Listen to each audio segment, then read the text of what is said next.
1658. We have two great speakers for you today, and I will not take up their time. We need little reminder of the dangers and challenges facing this great republic as we enter its 232nd year. And because of that, we take the time to honor those who have sacrificed in many ways, including giving their lives to advance our noble principles and preserve our precious freedoms.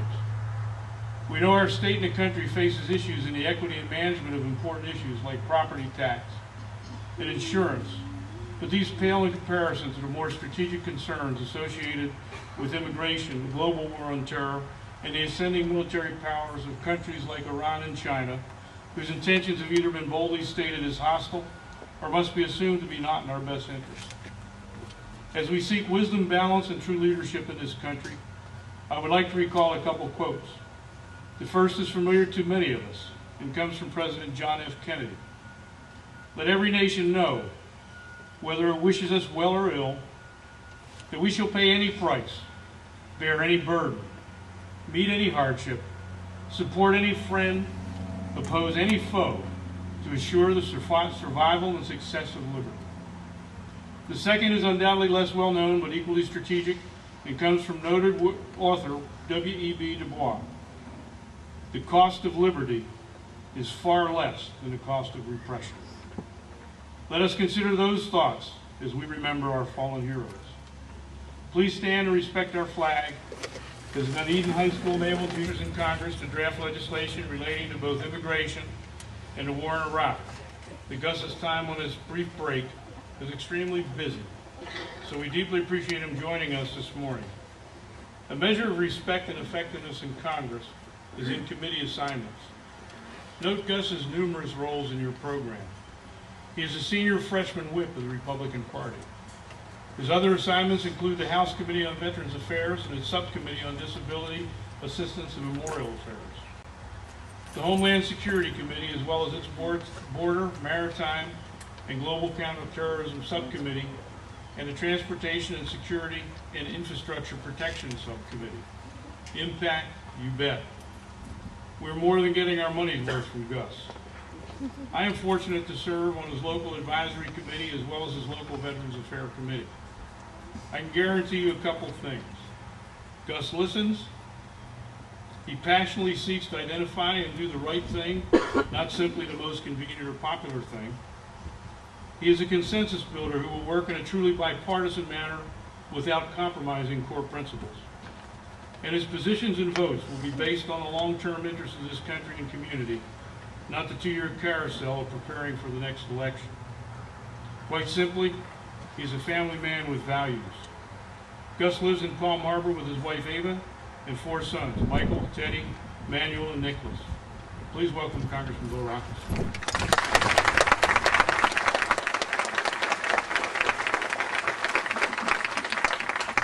Thank you, Jerry. Appreciate it. And what an honor to serve you in the United States Congress. For more than 2 centuries, America's brave men and women have risen to the call to defend this nation and ensure the survival of the ideals in which this great nation was founded.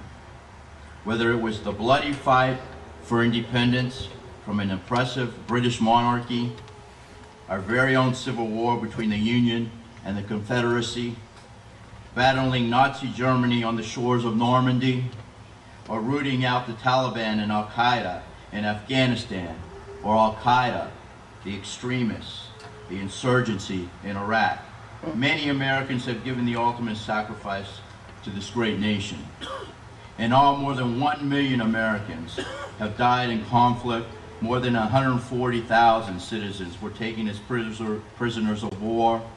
Countless have gone missing, and millions of veterans, more than 25 million alive today, and many more who have since left this earth, have faithfully answered the call to service in order to preserve the freedom and liberty of the United States.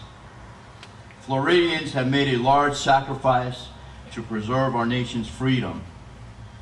Florida currently has the 2nd largest population of veterans and the highest percentage of totally disabled veterans in the United States, with almost 1.8 million veterans now calling Florida home. Many in our state either have a family member who have served or is currently serving in the armed forces. And I will tell you that my top priority was to get on the Veterans Committee. I'm very grateful that dream came true so that I can help out our veterans who deserve so much. I also was recently appointed to the Foreign Affairs Committee, Jerry. So I'm very proud to serve our nation. Today we remember all who have died, are still missing, and those who mourn for them. It is these Americans who have defined the meaning of patriotism and heroism. They embody the American spirit that today has forged a better future for our nation's children and grandchildren. We must never forget what this band of America's brothers and sisters have given to preserve the freedom that we enjoy. It is for these reasons why every year we take this time to honor their historic contribution to the strength and sanctity of America. It is why today we renew our pledge that their sacrifices will not be in vain. We owe an enormous debt of gratitude for the service of our fallen patriots, a debt which can never fully be repaid. Supreme sacrifices should be remembered with comparable dignity. Memorial Day is such a celebration. The men and women we honor today cherish their faith in God, their loved ones, the American way of life, and their duty. These fallen heroes died in pursuit and protection of those things they cherished. On Memorial Day, it is our turn to demonstrate how much we cherish their sacrifices. Today, we gather to remember the true meaning of Memorial Day. We come here to honor our fallen fellow patriots by our presence. We understand that on Memorial Day, we reflect on the ideals and values that our soldiers stood for and died defending. We are reminded that they died so that we could live and continue to cherish the things they loved: God, country, and family. Today, we also remember these Americans who are currently stationed on the foreign shores.